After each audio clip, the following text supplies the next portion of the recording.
Let's talk now to Yvette Cooper, who is the new Secretary of State for Work and Pensions. Hello to you. Good morning, Victoria. So your reaction to this 12-year high? Well, obviously it shows that families are still being hit by the global recession, and this is affecting people across the country. I think we're very concerned about people who are losing their jobs and maybe finding it hard to get a new job. And I think that's why we've got to keep increasing and expanding the support for people to help people back into work as soon as possible.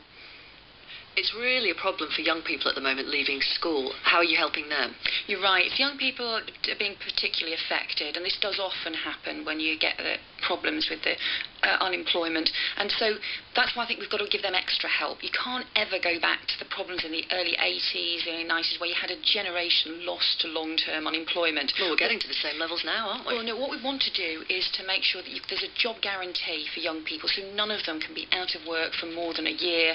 We can actually provide people with jobs, and we're putting. So are you doing that? This. Yeah. What specifically? You're guaranteeing school leavers a job? What we're saying is, for school leavers from this September, they'll be guaranteed a place in educational training if they want to stay on.